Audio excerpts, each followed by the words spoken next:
My secret admirer keeps leaving me body parts. Hi. My name is Marissa May, head camp counselor for Cabin 4, the best cabin in Camp Chagrin.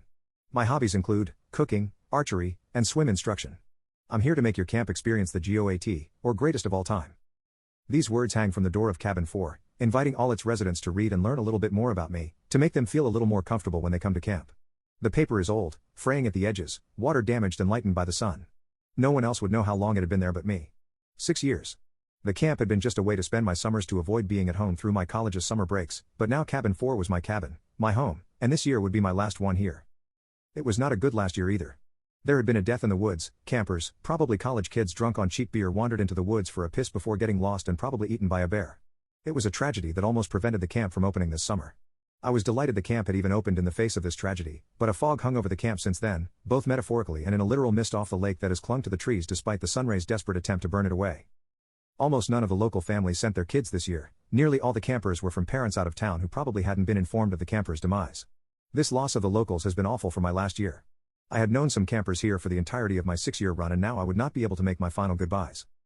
I'll be the first to admit that my melancholia has not been doing anybody any favors, but this year just feels different, like the camp is unnatural around me, changing, shifting beneath me. Sometimes I'll get lost in the woods while leading hikes, suddenly losing my bearing on trails that I have memorized for 6 years.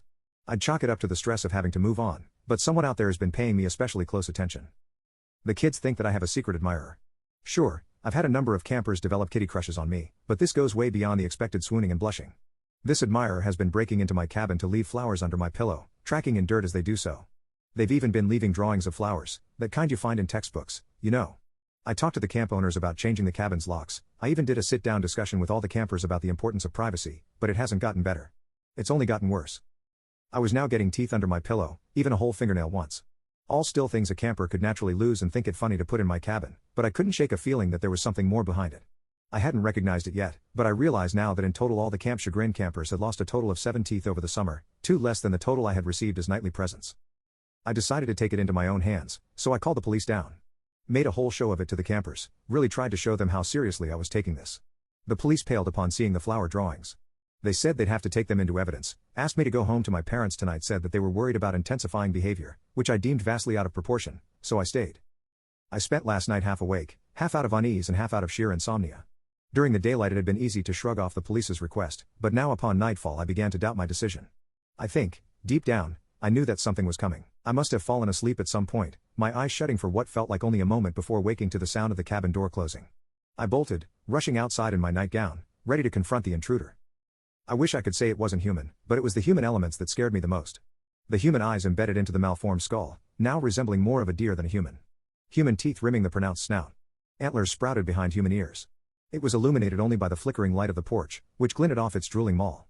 Despite the darkness I could make out the white pages of a sketchbook, gripped by talon-tipped fingers. I was stuck still, taking in the monster. Slowly, it ripped out a page of the sketchbook and extended it out to me.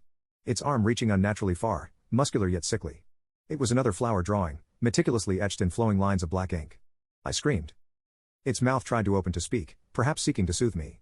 It did not, however, as its attempted syllables ripped apart its cheeks as its unnatural jaw lowered. SSSS, it creaked. Its mouth unable to open farther without splitting its flesh to an irreparable degree. Human tears fell from its eyes as it wept over its tongue, no longer able to enunciate letters. It moved closer to me. I inched my back along the side of the porch, trying to feel for the doorknob, my eyes still fixed upon the creature. Soon the creature's mouth fully tore open, hinging apart, blood pouring from its split flesh. It crawled closer, each arm reaching forward painfully slowly. Finally, its talon hands touched the old wood of the cabin's porch, digging into it with ease. Finally, my fingers grasped the doorknob, twisting it slowly, afraid any quick movements might upset the beast. It looked up at me pitifully, although when it was unstretched in the darkness it was at least 7 feet tall. It was now no larger than a large dog hunched at my feet.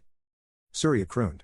Its hands reached up to cover its face, pausing to sob before digging its nails into its eye sockets, popping them free from its skull. It held them out to me. Taka, the creature, pushed the eyes towards me again. I hate to admit it, but I took them. I grabbed the 2 eyes, and I held them close to my chest as if they were the one thing that could save me. "Thank you, that's very kind of you to give me, something you hold so dear," I muttered. The eyes were still warm in my hands. The dear creature almost seemed to attempt a smile, but with the torn flesh that made up its mouth made it appear much more like an animal baring its teeth. Its now hollow eye socket staring back at me. It retreated back into the forest, moving like a wild animal into the darkness. I called the police after that. The official story is that there was another bear attack, one that I miraculously survived. That at least explained the scratches on the porch and partially explained the various body parts left in my cabin. I had been too drowsy to notice when the creature had woken me last night, but it had left another present for me in my bed. A heart, presumably human, presumably his. The cops confiscated all the body parts, said that they could sweep it all under the rug. They finally told me what really happened to those campers. They had been visiting near the camp because they had been previous campers at Camp Chagrin, campers 6 years ago, one of them from Cabin 4, a boy. Robert Speck, a college student majoring in art, minoring in botany. They said something got him out there, made him into what he was now. They said he must have been coming back to see me, fueled by some boyhood crush or half-forgotten memories. They say these creatures do it a lot, give their body parts to the people they trust, something about letting them hang on to the remaining human parts of them. I don't know if I believe in all that, but I know that I'm not staying another night at this cabin. I told my bosses this morning, I packed my bags, and I'm taking that cabin sign with me, along with all the flower drawings that thing Robert has become gave me. I can at least keep that part of him alive, and human.